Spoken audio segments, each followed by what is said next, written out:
देखें और क्रिकेट को एंजॉय करें। आया د نسیم شاه منګنی وشوه؟ آیا د نسیم شاه منګنی د چا سره وشوه؟ السلام علیکم، زم اجاز بنیری ګرانو کتونکو په دې ویډیو کې در سره ټول معلومات شیر کوم. نسیم شاه په خپل څه ویلي دي د خپل منګنی په حق له، د خپل کویدنې په حق له نسیم شاه څه ویلي دي، ټول معلومات در سره شیر کوم. ویډیو به تر اخره پورې ګوره، مخکې به هم ضرور شیر کوئ چې هغه چاته ورسې کوم چې وایي چې د نسیم شاه منګنی شوې ده.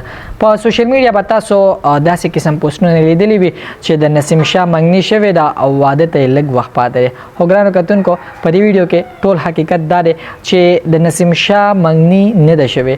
هغه چې دی نو کتونکو دا T20 بلاست لیګ چې شروع دی په هغې کې شامل شوی دی. تر اوسه پورې هغه 4 مقابلې کړې دي چې پکې هغه ډېره ښه کارکردګي کړې ده، ډېر ښکلې بالنګ کوي، خپلې مقابلې شروع دي. نسیم شاه وویل چې د دې خلکو ولې دومره تعدي ده چې هغوی داسې پوسټونه شیر کوي او هغوی وایي چې د نسیم شاه منګنی شوې ده. چې آیا دا خلک داسې پوسټونه ولې شیر کوي؟ مطلب زه د ځان نه خبر نه یم او خلک راپسې داسې پوسټونه شیر کوي چې د نسیم شاه منګنی شوې ده. نو نسیم شاه په خپله په یو پوسټ کې دا خبره وکړه، په ټویټر باندې هغه دا خبر شیر کړی دی چې دا خبر بالکل دروغ دی. کوم خلک چې وایي چې د نسیم شاه منګنی شوې ده نو دا بالکل دروغ دی.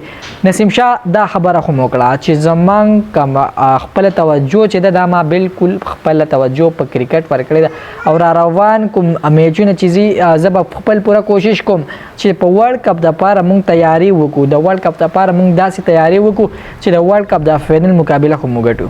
نسیم شاه داسې خبرې وکړې او خلک داسې لګیا دي، خلک وایي چې د نسیم شاه منګنی وشوله. کتونکو نسیم شاه دا خو مو وایي چې آخر ولې چې کله خو مطلب مونږ کرکټ ته راوځو مونږ ښه پرفارمنس وکړو، خلک زمونږ ښه پرفارمنس ښه کارکردګۍ ته نه ګوري خو هغوی په مونږ پسې شي او خلک وایي چې د یو پیدا نه شوي دا کله یو یادوي کله بل یادوي.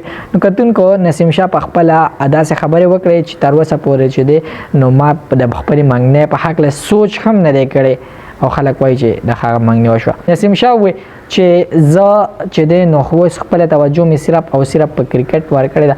روان کوم میچونه چې دي د هغې لپاره مونږ پریکټس کوو او پر امید یو چې انشاءالله را روان ورلډ کپ کې به ښه کارکردګي کوو.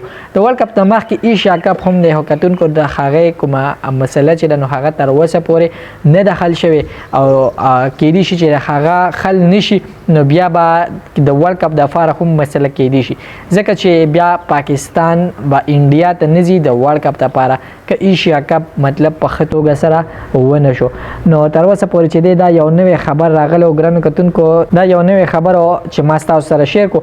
امید لرم چې اوس په تاسو پوهه شوي یې. نو بیا هم که ستاسو څه هم رایي نو تاسو یې زموږ سره په کمنټس باکس کې شیر کړئ او که تاسو دا ویډیو تر اوسه پورې نه شیر کړی نو ویډیو در سره مخکې ضرور شیر کړئ چې هغه چاته ورسي کوم چې د دې نه ځان خبرول غواړي، کوم چې وایي چې د نسیم شاه منګنی شوې ده. د ویډیو کتلو یو جهان مننه، پیج فالو کې لایک کې یو جهان مننه.